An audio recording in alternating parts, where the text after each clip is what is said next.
Hey again, it's Christina from Sunshine and Flora. So now that we're into January, I'm sure a lot of you are finalizing your plans for your 2023 garden. Maybe you're ordering your seeds or you're getting ready to actually start some seeds. And I've also had a lot of you ask for this video, so I thought this was the perfect time to do my list of my top 10 cut flowers from 2022. Now this is based on my experience on what worked best for me and what my favorites were last year. And if you're new to my channel, my cut flower garden is in Zone 5A in Northwest Iowa, and I sell cut flowers to local farmers markets. I take special orders, and I also have a florist that I sell to. So let's just jump right into my list. Now, some of these were on my list last year. Some of them are new to me and were actually the first time I grew them last year, and I absolutely loved them. So there's quite a variety on this list. I also have a few focal flowers on this list, accent flowers, and even a filler that I absolutely loved. So we'll just start right at the top. These are in no particular order. The first one, which is probably on everyone's list, is sunflowers. I grow mainly the pro-cut sunflowers. They always are absolutely beautiful. The blooms are about perfect. Sunflowers can bloom in about 60 days, and so you can plant multiple successions throughout the growing season and have blooms all the way through the season. They also grow really well in my area because I can direct seed them right into the ground. And when I take a bouquet of sunflowers to the farmer's market, it always sells. I never do not sell a bouquet that has sunflowers in it. Now, I also grow a variety of the pro-cut sunflowers. So earlier in the season, I will grow varieties like the pro-cut white light, white night, gold light, because the colors are a little lighter and they go with more of the early summer colors. Then of course I grow a lot of the pro-cut orange because that is just the normal sunflower. But then once we get towards fall, I'll grow some of the pro-cut plum and the pro-cut red because those are a little darker and transitions into fall that way too. So sunflowers are really versatile, easy to grow, and that one is always at the top of my list.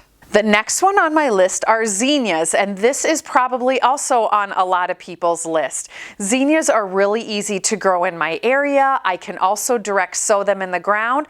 Last year I started half of my zinnias in seed trays, half of them were direct sown. They all grew amazing. Zinnias are cut and come again, so the more that you cut them, the more blooms you get. And I tend to grow the Benary's giant because it comes in a variety of colors. The bloom is absolutely giant, just like the name, and it is a beautiful focal flower in any bouquet, and they also have a really good vase life for me. I would have people come to the farmer's market and say, I just threw away my zinnias that I got from you 2 weeks ago. So they are awesome, and they are a must grow for me in my area. Now, besides the Benary's giant, I like to grow a lot of the Queen Lime series just because I love the fading in the petals, and so that adds a unique variety into my bouquets as well. And so I am growing pretty much every color of the Benary's giant and every color of the Queen series this season for my cut flower garden. So the next one on my list are dahlias, and dahlias, while they don't have as long a vase life as a lot of the other cut flowers, they are so striking when you put them into a bouquet. They have to be on my list. Now, back in September, I did my biggest market of the season. I have multiple videos on this market where I did jarred arrangements, and most of those all had dahlias in them. And let me tell you, the people that came to my booth and saw those dahlias were just in awe of how beautiful they are. There is such a variety of sizes and colors and colorings throughout the petals that dahlias are all so different, and they just have to be on my cut flower list. Now, dahlias are grown from tubers instead of seed, and so if you don't live in a climate where you can keep them in the ground, you have to dig your dahlia tubers and store them over the winter, which can be a little tricky. I am doing that just because they are so worth it, but dahlias, like zinnias, the more you cut them, the more they bloom. They just always will be on my top 10 list. The next one on my list is Snapdragons, and Snapdragons is one of the earliest flowers that I have in my cut flower garden that I'm able to use in the spring. Last year I grew mainly the Potomac series, and they grew so well for me. Now Snapdragons I tend to pinch when they're in their seed tray, so that when they're planted out in the garden they already start to branch. So instead of getting just one bloom off of a Snapdragon plant, I can get 5 blooms to start. I'll cut those back. 5 more will grow. They're cut and come again. They bloom through the whole season for me. Now, while they do bloom the whole season for me, I don't get as many blooms towards the end of the season, but I do tend to keep them in the ground the whole season. But it's always helpful to have some early season flowers to get those bouquets started for May, your June farmers markets, and so Snapdragons is definitely a main flower in my early summer bouquets. So the next one on my list are tulips. And last year was my first year growing tulips for cut flowers.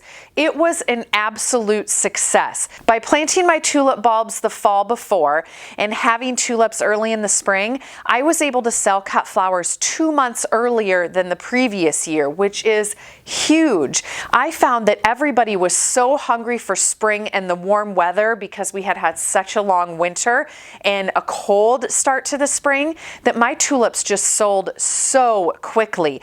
I had lots of custom orders. I took a delivery to a bakery and they all sold very well. So this year I'm growing even more tulips than before.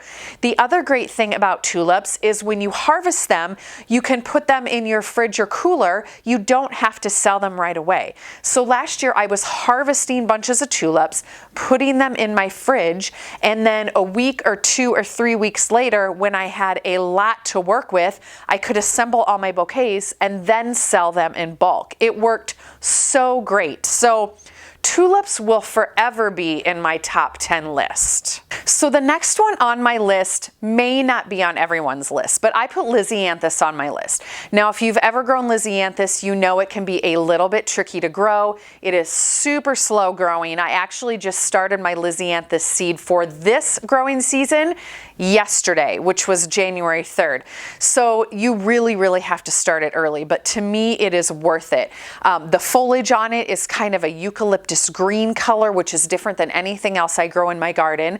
Lizianthus give you multiple blooms per stem. They can also last more than 2 weeks in the vase, and they are a really great flower to sell to florists. So to me they are totally worth it, and I put them on my list this year. So the next one on my list is Feverfew. Now Feverfew obviously is not a main focal flower in your bouquets, but for me last year it was a wonderful accent flower. Feverfew is a hardy annual, so I was able to plant that out in my garden actually before my last frost date. It started growing in the cool weather and bushing out. The first stems that I got on my Feverfew were well over 2 feet tall. They were covered in these little white blooms with the yellow centers, and they just looked absolutely beautiful in with my Snapdragons and all my other early flowers. Now this year I'm planting Feverfew again. I'm doing 2 different varieties, and my hopes is to plant some outside and some in my hoop house, and so that I have staggered harvests of Feverfew. I want it to go even longer into the season this year because those little white flowers were just absolutely perfect. Okay, so we have 3 more on the list. The next one is definitely a summer flower, and that is Celosia, or Celosia, however you pronounce it in your region. But Celosia was a really great summer flower for me. That, of course, is not a main focal flower either. It's more of an accent flower, but just the texture that it adds into the bouquets is so different from everything else. Now, my favorite variety, I would say, would be the Selway Celosia. So I will be growing multiple colors of those this year. I also had really good luck with the Flamingo Feather Celosia, and that is a little more taller and slender. It almost looks a little pampas grassy. There is a pampas plume mix of Celosia that is pretty as well. But these tolerate heat so well. They bloom all the way through fall. It's just a really good summer fall flower, and they also dry very well if you're into dried flowers. All right, so the second to last one on my list is Buplorum, and you may be thinking, I don't even know what Buplorum is, or why is that on the list? Well, Buplorum for me, while it was very tricky to start, it took me a couple times, it was an amazing filler for me last year. I did one planting out in my garden with seedlings that I had started inside. Then I direct sowed some, and so I got 2 harvests off of those. Then the first one grew again and I got a 3rd harvest, and it just really added to my bouquets as a filler. My florist loved it. I was able to sell some to her, and so this year I'm growing more of it, more succession plantings, because I really loved having that most of the season to add into my bouquets. One thing that I have learned over the past few years of growing cut flowers is you can never have enough fillers, and so Buplorum will always be on my list of fillers. Another great thing about Buplorum, I have one area in my garden that is part shade, so I can't plant a lot of things there. My Buplorum grew great there, and so that is a good thing to fill that area. All right, so I have one more spot left on my list, and I decided to make it Rudbeckia. Now, Rudbeckia can be a perennial in my area, which is a positive. It also will bloom through the hot summer and all the way until fall. Not all Rudbeckia is my favorite though. I grew maybe 4 to 5 varieties of Rudbeckia, and if you are going to grow Rudbeckia for your garden, really make sure you pay attention to the height of the plant. A few of them I grew because I thought the blooms were absolutely beautiful, but they only got 18 inches, 12 inches tall. Those are very hard to use in cut flower bouquets. So some of them, while they were beautiful, they did not work. However, I really love Rudbeckia for how they can tolerate heat and how they blend in with all of the summer colorings and all of the fall flowers. So this year I plan to grow Cherokee Sunset, Prairie Sun, and Goldilocks. Now, Goldilocks will be new to me. The 2 varieties that I don't think I will be growing will be Sahara and Cherry Brandy. Sahara was just way too short. Cherry Brandy was also on the shorter size, but I found that the bugs really got that because the petals were so dark. Something just attracted the bugs, and so I was not able to use very many of those. But overall, Rudbeckia will be a staple in my cut flower garden for years to come. All right, so that's going to do it for this video. I hope you enjoyed seeing my top 10 cut flowers from 2022. Soon I will share with you my entire garden plan for 2023. I'm working on the layout. I'm finalizing the new beds I'm putting in, and I am calculating how many seeds I need to start of each variety in order to fill all those spaces. I also am working on a video for the top 10 things that I learned last year in my cut flower farming, so stay tuned for that too. And of course, lots of seed starting, because all of that will begin very soon, and I absolutely can't wait. So stay tuned for a lot. We'll see you soon.